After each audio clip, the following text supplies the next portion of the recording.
एक गांव में सुखिया नाम का किसान अपनी पुत्री चंदा और पत्नी रुक्मणी के साथ रहा करता था। सुखिया का पुत्र अर्जुन शहर में रहता था। एक दिन सुखिया सुबह सुबह के समय अपने खेत में जाने की तैयारी कर रहा था कि तभी उसकी पत्नी रुक्मणी उससे बोली, हाँ, कितना समय हो गया है, अर्जुन गांव नहीं आया। ऐसा लगता है जैसे हमारा बेटा अर्जुन शहर में जाकर हम सबको भूल ही गया है। रुक्मणी की बात सुनकर सुखिया मुस्कुराते हुए बोला, ऐसा नहीं है रुक्मणी, तुम नहीं जानती कि शहर की पढ़ाई कितनी कठिन होती है। वो बहुत ज्यादा पढ़ाई में व्यस्त होगा, इसीलिए बेचारा नहीं आ पा रहा। इतना मत सोचो, है ना? चलो मैं खेत में जाता हूँ।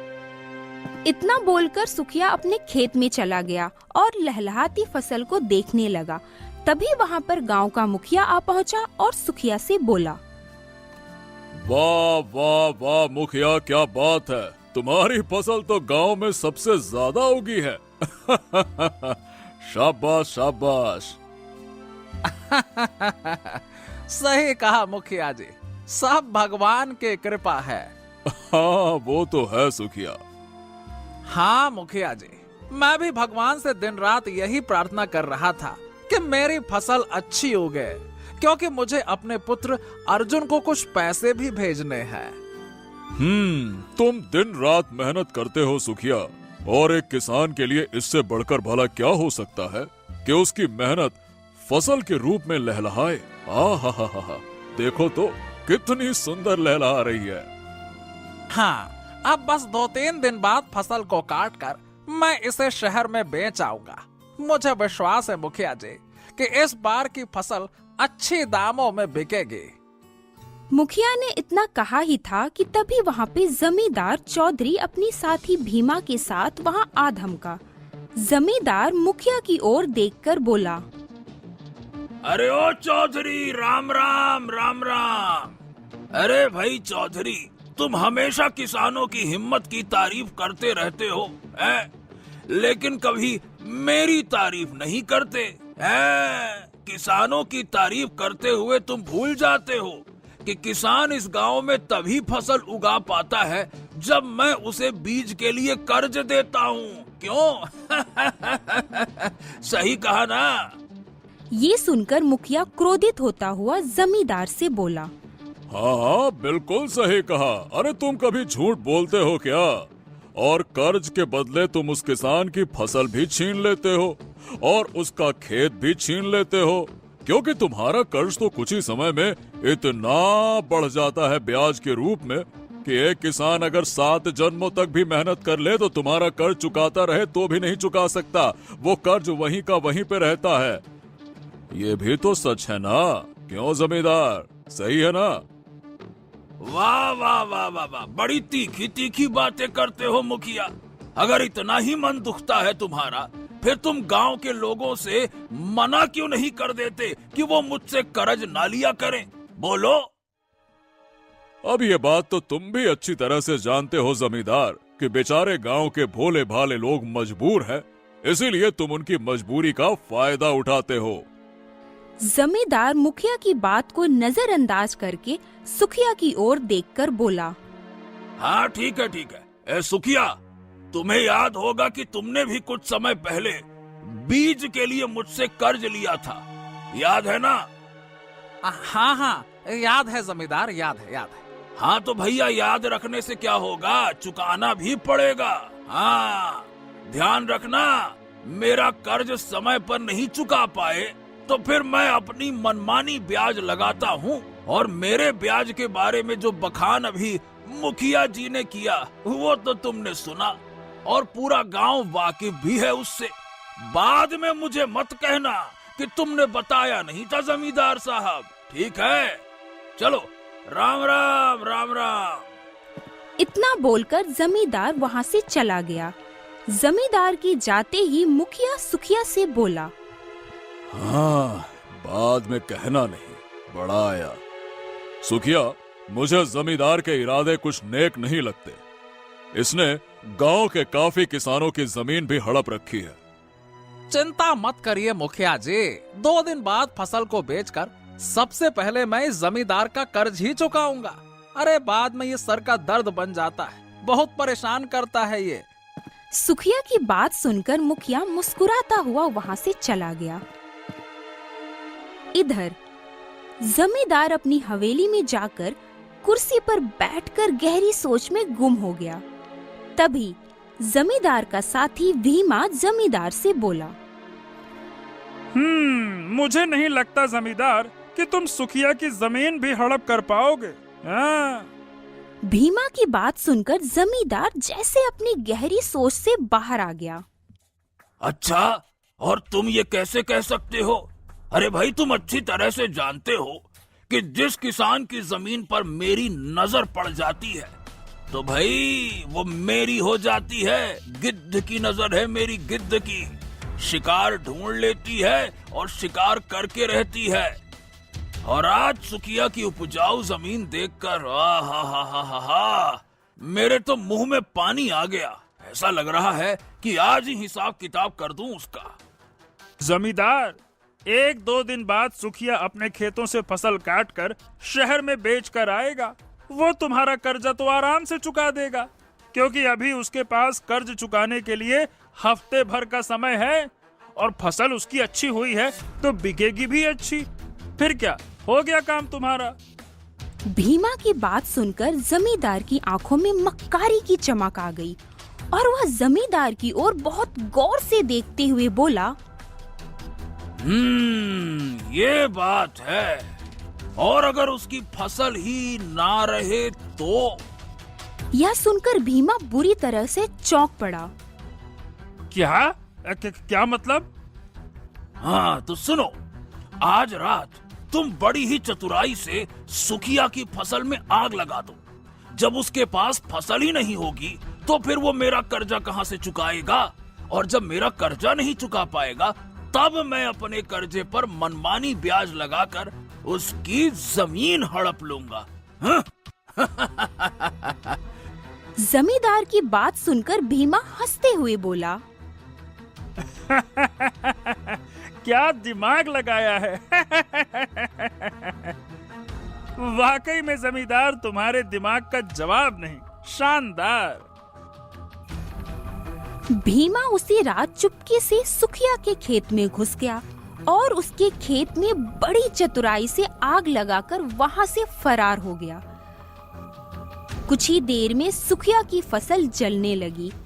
इधर सुखिया अपने घर पर आराम से सो रहा था कि तभी कोई उसके दरवाजा जोर जोर से खटखटाने लगा। सुखिया ने उठकर जैसे ही दरवाजा खोला तो सामने मुखिया को देखकर वह बुरी तरह से चौंक पड़ा।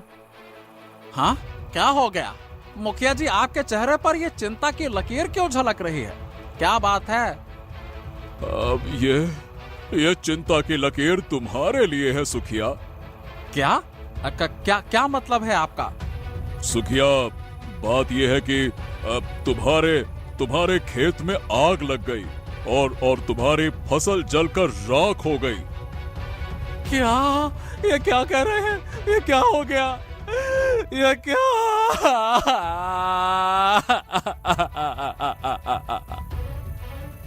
यह सुनकर सुखिया को चक्कर आते हुए महसूस होने लगा। सुखिया मुखिया के साथ दौड़ता हुआ अपने खेत की ओर चला गया।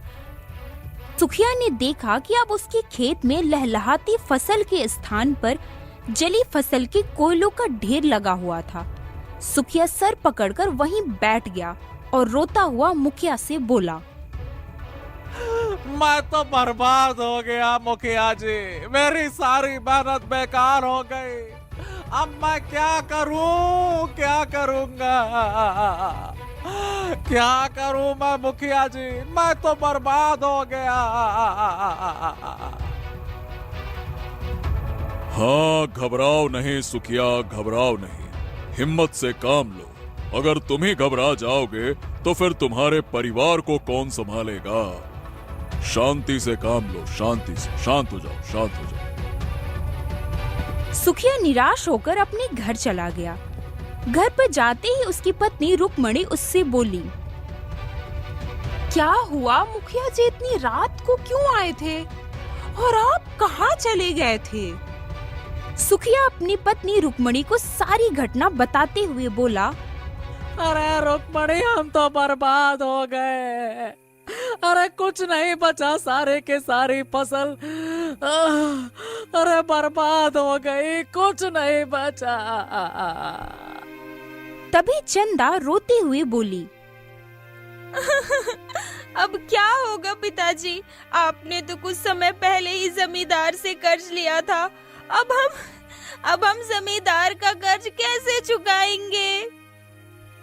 यही सोच सोच कर तो मैं पागल हुआ जा रहा हूँ कि अब क्या होगा, क्या होगा। सुखिया सारी रात गहरी सोच में डूबा हुआ आंसू बहाता रहा। अगली सुबह जमींदार भीमा के साथ सुखिया के घर पर आ धमका। जमींदार सुखिया की ओर देखकर क्रोधित अवस्था में बोला, ए सुखिया, सुखिया, अरे ओ सुखिया, सुखिया, मुझे पता लगा है कि कल रात तुम्हारी फसल में आग लग गई है। हाँ, आपने सही सुना जमींदार। ए भैया, तो अब तुम मेरा कर्ज कैसे चुका पाओगे? हैं? मैं यही सोच रहा हूँ जमींदार, लेकिन आप चिंता मत कीजिए, मैं कैसे भी करके आपका कर्ज चुका दूंगा। आप निश्चिंत रहिए।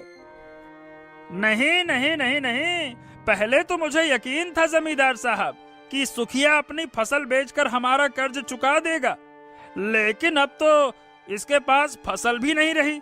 इसीलिए जमींदार को कर्ज अभी चाहिए, समझे क्या?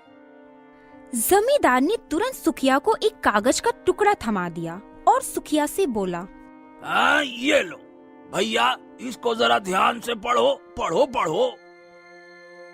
सुखिया उस कागज को ध्यान से पढ़ने लगा। कागज में जमींदार ने उसे दी हुई कर्ज पर भारी सूद लगा रखी थी। सुखिया रोते हुए जमींदार से बोला, ये आप कैसा अत्याचार कर रहे हैं जमींदार?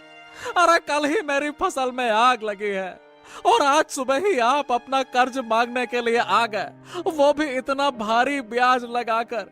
ये तो सरासर अन्याय है। ए भैया, ये अन्याय बन्याय की बातें न करना। तुम्हें ये सब कुछ कर्ज लेने से पहले सोचना चाहिए था, समझ गए? मुझे सारी की सारी रकम अभी के अभी चाहिए। हाँ। अरे कहाँ से दूं अभी के अभी? आप जानते हैं जमींदार कि मैं ये रकम नहीं चुका सकता।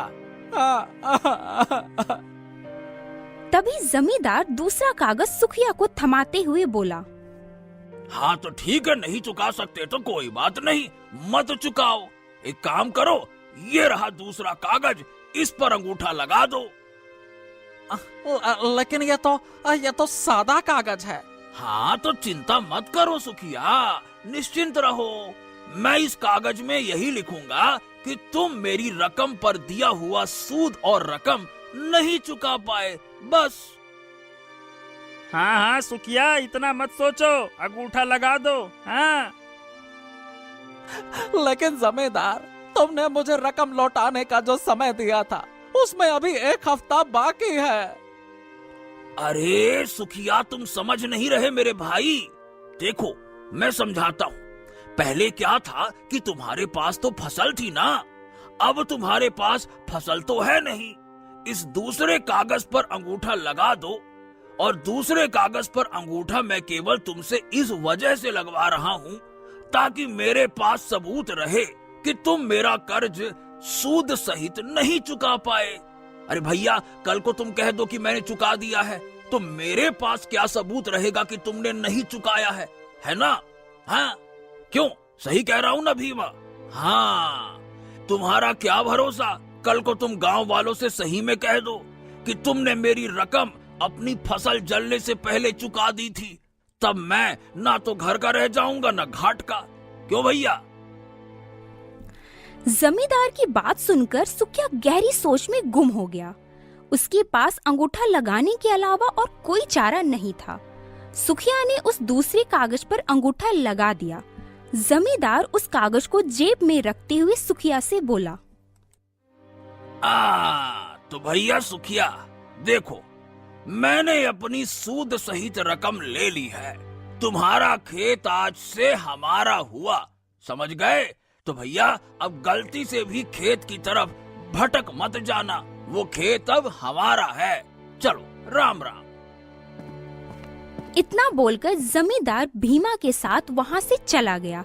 जमींदार के जाते ही सुखिया फूट फूट कर रोने लगा। तभी सुखिया की पत्नी रुक्मणी और चंदा वहाँ आ पहुँची।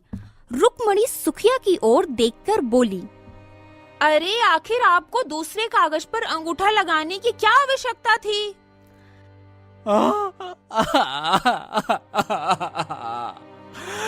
भगवान, ये क्या हो गया? अरे तो और मैं क्या करता?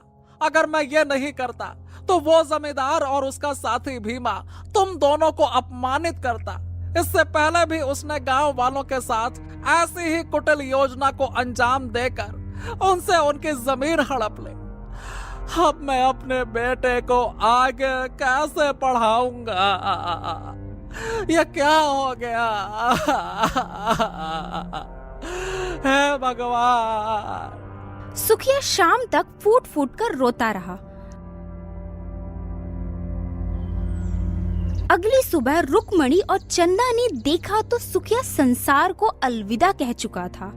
अपने पति को मृत अवस्था में देखकर रुक्मणी और चंदा फूट फूट कर रोने लगी।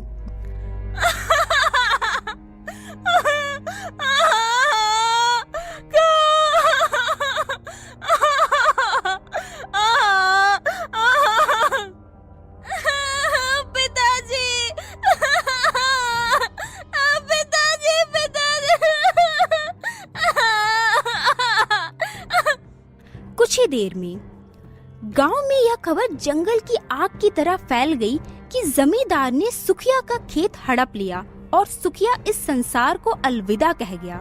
कुछ घंटे बाद सुखिया का पुत्र अर्जुन वहां आ पहुंचा और अपने पिता का शव देखकर फूटकर रोने लगा। सुखिया का अंतिम संस्कार करने के बाद अर्जुन अपनी माँ से बोला, माँ, पिताजी तो बिल्कुल सही थे, फिर ये अचानक क्या हो गया? तभी वहाँ पर मुखिया आ पहुँचा और अर्जुन से बोला, मैं बताता हूँ अर्जुन। इतना बोलकर मुखिया अर्जुन को सारी घटना बताने लगा। मुखिया की बात सुनकर अर्जुन बुरी तरह से क्रोधित हो उठा और अपनी माँ और बहन की ओर देखकर बोला, जमींदार ने जिस तरह से मेरे पिता के साथ बेईमानी की है ना, मैं उसे ऐसे नहीं छोड़ूंगा। मैं केवल अपने पिता का बदला नहीं लूंगा माँ, बल्कि सारे गांव वालों को उस जमींदार के अत्याचार से मुक्त कराऊंगा और उसे ऐसा सबक सिखाऊंगा ना कि उसकी 7 पुश्तें याद रखेंगी। देखना मां। लेकिन जमींदार बहुत ताकतवर है अर्जुन, उसकी पहुंच ऊपर तक है और पैसे वाला भी है वो। हाँ, मैं सब कुछ जानता हूं मुखिया जी, लेकिन शायद आप नहीं जानते कि व्यक्ति कितना भी ज्यादा ताकतवर और धनवान क्यों ना हो, उसे बुद्धि से हराया जा सकता है, बुद्धि से। और मैं उस जमींदार को बुद्धि से हराऊंगा और सारे किसानों की जमीन वापस ले लूंगा। आप देखना अब। अर्जुन कई दिन तक लगातार जमींदार को सबक सिखाने की योजना के बारे में सोचता रहा। कुछ दिन बाद अर्जुन जंगल की ओर निकल गया। अर्जुन को जंगल में जाते हुए देखकर सभी गांव वालों को लगा कि अर्जुन परिस्थितियों से हार गया है और अब वह जंगल की तरफ भाग गया है। मगर शाम को अर्जुन जब गांव वापस आया तो उसके हाथ में एक बड़ा सा मटका था। मटका देखकर गांव की मुखिया ने अर्जुन से पूछा, अरे अर्जुन, तुम तो जंगल की तरफ गए थे ना, ये मटका तुम्हें कहां से मिला? हाँ मुखिया जी, मैं जंगल की तरफ तो गया था और एक पेड़ के नीचे बैठकर अपने पिता की मौत पर आंसू बहा रहा था। तभी वहां पर एक साधु महाराज आए और मुझसे रोने का कारण पूछने लगे। मैंने उन्हें सारी घटना बताई। साधु महाराज ने मुझे ये मटका दिया और कहा कि ये मटका जादुई है। उन्होंने कहा कि रात में इस मटके को जमीन में गाड़ देना, सुबह जब इस मटके को निकालोगे तो ये मटका सोने के सिक्कों से भरा हुआ होगा ये सुनकर मुखिया की आंखें आश्चर्य से फैल गईं। आप तो जानते हैं मुखिया जी, मैं कभी झूठ नहीं बोलता। ये सुनकर मुखिया खुशी से चीखते हुए सारे गांव वालों को एकत्रित करते हुए बोला, अरे गांव वालों, जल्दी से यहाँ आओ, जल्दी आओ, जल्दी आओ। ये देखो, अर्जुन को एक जादुई मटका मिला है। अर्जुन को उस मटके से ढेर सारे सोने के सिक्के मिलेंगे। अगर ऐसा हुआ तो गांव की गरीबी मिट जाएगी। ये तो बहुत अच्छा हो जाएगा, है ना? मुखिया की बात सुनकर सारे गांव वाले वहां एकत्रित हो गए। एक गांव वाला मुखिया से बोला, मुखिया जी, क्या ये मटका वास्तव में जादुई मटका है? हाँ, आज रात मैं इस मटके को अपने आंगन में गाड़ दूंगा। कल सुबह तुम सब स्वयं आकर चमत्कार देख लेना, ठीक है? हाँ हाँ, ठीक है, ठीक है। तो हम सब गांव वाले आज रात तुम्हारे घर के बाहर ही मौजूद रहेंगे, क्यों भाइयों? हाँ हाँ हाँ हाँ। हाँ, बिल्कुल। अर्जुन ने रात के समय उस मटके को अपनी आंगन में गाड़ दिया।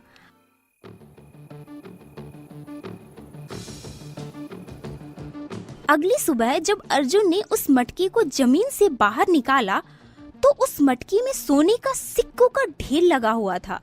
अर्जुन उस मटके को अपने घर से बाहर निकालकर गांव वालों को दिखाता हुआ बोला, हाँ, ये देखो गांव वालों, साधु की बात बिल्कुल सही निकली। ये तो पूरा मटका सोने के सिक्कों से भरा हुआ है। हाँ, हाँ, देखो। ये सुनकर पूरा गांव खुशी से झूम उठा। मगर अर्जुन नहीं जानता था कि गांव वालों में जमींदार का एक साथी रंगा भी मौजूद था। रंगा तुरंत दौड़ता हुआ जमींदार की हवेली में पहुंच गया और सारी घटना जमींदार और भीमा को बताता हुआ बोला, अरे, मैंने अपनी आँखों से देखा है, वो मटका सोने के सिक्कों से भरा हुआ है भीमा। हाँ। ये सुनकर जमींदार आश्चर्यचकित होकर अपने साथी भीमा से बोला, हाँ, तुम क्या कहते हो भीमा? ऐसा संभव है? हो सकता है जमींदार। वैसे आपको बता दूं, रंगा कभी झूठ नहीं बोलता। तब तो वो जादुई मटका हमारे पास होना चाहिए ना। उनके पास क्या कर रहा है? बात तो आपकी सही है जमींदार, लेकिन आप तो जानते हैं कि वो मटका सुखिया के पुत्र अर्जुन को मिला है और वो इतनी आसानी से वो मटका तो हमें नहीं देगा। हाँ, तो फिर मैं उसके साथ एक सौदा करूंगा। अगर वो सौदे से भी नहीं मानेगा तो मटका उससे कैसे हासिल किया जाएगा ये मैं अच्छे तरीके से जानता हूँ। मैं भी जमींदार हूँ। फिर जमींदार अपने साथी भीमा के साथ सीधे अर्जुन के घर पर चला गया। जमींदार को अपने घर पर देखकर अर्जुन क्रोधित अवस्था में बोला, तुम यहाँ पे क्यों आए हो जमींदार? अरे भैया, रुक जाओ, इतना तेवर किस बात का? मैंने सुना है कि तुम्हें एक चमत्कारी मटका मिला है। हाँ हाँ, सुना है तो सही सुना होगा। और क्या मिला है तो? हाँ, तो भैया बात ये है कि तुम वो मटका मुझे दे दो। वाह वाह वाह वाह, मैं तुम्हें दे दूं मटका? अरे, मैं शक्ल से बेवकूफ दिखाई देता हूं क्या? देखो, मैं भले ही एक किसान का बेटा हूं और इस गांव में जन्मा हूं, लेकिन मैंने अपने जीवन का अधिकतर हिस्सा शहर में बिताया है और मैं एक पढ़ा लिखा नौजवान हूं, समझे? वो जादुई मटका मैं तुम्हें मुफ्त में तो नहीं दूंगा। अरे अच्छा, तो मैं कौन सा मुफ्त में ले रहा हूँ? भैया कीमत बताओ, क्या कीमत चाहते हो? मुझे अपने पिता की जमीन वापस चाहिए। हाँ तो भैया ले लो, मैं तैयार हूँ। अरे वो मटका मुझे दे दो बस। हाँ, इतनी जल्दी क्या है जमींदार? अपने पिता के साथ साथ तुम्हें इस गांव में जितने भी गरीब किसानों की जमीन तुमने छीनी है वो सब की सब वापस चाहिए, समझे? यह सुनकर जमींदार बुरी तरह से चौंक पड़ा। तभी भीमा जमींदार से आहिस्ता से बोला, जमींदार, सौदा बुरा नहीं है। अरे ये मूर्ख नहीं जानता कि सोने के सिक्कों की कीमत कितनी होती है। जमीन का क्या करोगे? सोने के सिक्के उससे ज्यादा कीमती हैं। जमींदार कुछ देर गहरी सोच में डूबता हुआ बोला। ठीक है ठीक है ठीक है, सौदा खरा खरा है भैया, तो सौदा मंजूर है। लेकिन हाँ, पहले मुझे जादुई मटके के सोने के सिक्के दिखाओ तुम। जमींदार ने इतना कहा ही था कि तभी अर्जुन सोने के सिक्कों से भरा हुआ मटका जमींदार के सामने ले आया। जमींदार सोने के सिक्कों को उठाकर उन्हें परखने की कोशिश करने लगा। सोने के सिक्कों को देखकर जमींदार की आंखों में चमक आ गई और वह भीमा से बोला, अरे वाह, ये तो असली सोने के सिक्के हैं भाई। हाँ, तो फिर देर मत कीजिए जमींदार साहब, सौदा पक्का करिए। हाँ तो ठीक है अर्जुन, मैं अभी सारे गांव वालों की जमीन के कागजात लेकर आता हूँ। कुछ ही देर में जमींदार सारे किसानों की जमीनों के कागजात वहाँ पर ले आया और अर्जुन को देता हुआ बोला, ये लो अर्जुन, सारा सौदा पूरा हो गया, सबकी जमीन वापस कर दी। अब लाओ वो जादुई मटका मुझे दे दो। अर्जुन एक सादा कागज जमींदार को पकड़ाता हुआ बोला, ये लो, इस सादे कागज पर अपना अंगूठा लगा दो जमींदार। अरे अरे अरे, इस कागज पर तुम लिखोगे क्या भैया? आज ज्यादा कुछ नहीं लिखूंगा जमींदार। बात यह है कि तुम जो मुझे कागज वापस लौटा रहे हो, क्या है ना कि मुझे उस पर विश्वास नहीं है कि वो असली कागज हैं भी या नहीं। इसीलिए मैं तुमसे एक सादे पेपर पे अंगूठा लगवा रहा हूँ। मैं इसमें लिखूंगा कि तुम अपनी मर्जी से सारे किसानों की जमीन वापस कर रहे हो, बस। हाँ बस, तो लो भैया, ये लो, लगा दिया अंगूठा।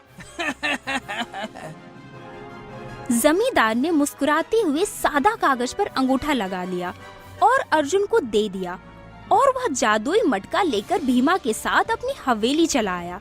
रात के समय जमींदार ने उस मटके को जमीन में गाड़ दिया और सुबह का बेसब्री से इंतजार करने लगा। अगली सुबह जमींदार तुरंत भीमा से बोला, हाँ भीमा, जाओ जाओ जाओ, जाकर उस तुरंत मटके को ले आओ, जाओ जाओ जाओ।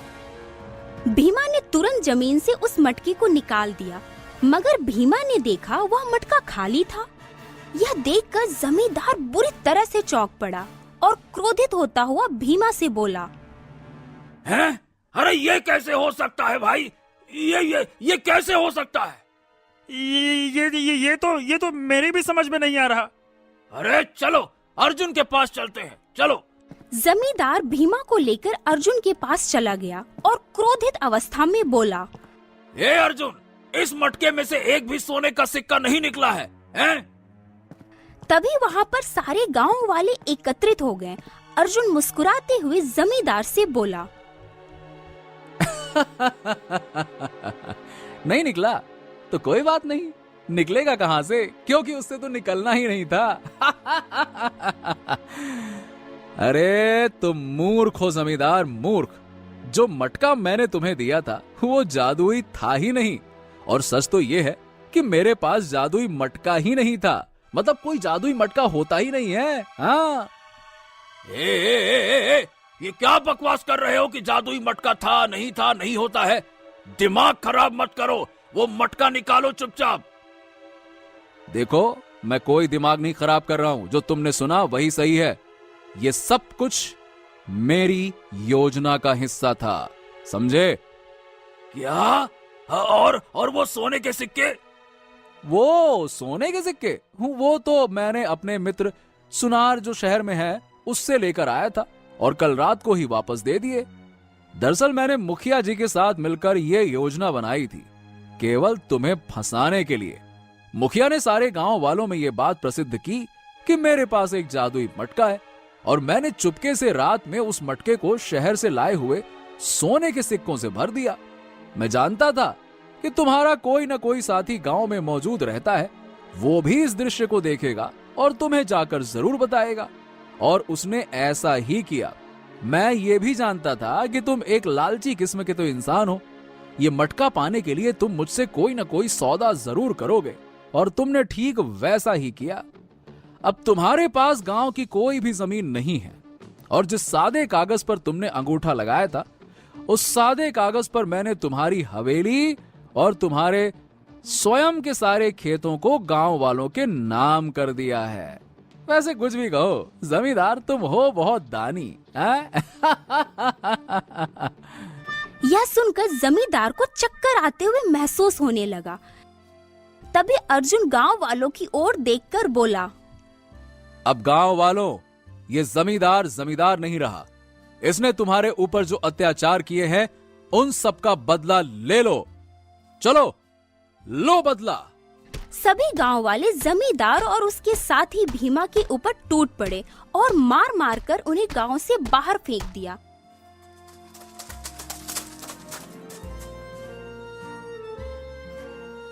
उस दिन के बाद जमींदार के अत्याचारों से गांव वालों को एक गरीब किसान के चतुर बेटे की वजह से मुक्ति मिल गई। तो दोस्तों, कहानी कैसी लगी कमेंट बॉक्स में जरूर बताइए। चैनल को जरूर सब्सक्राइब कीजिए।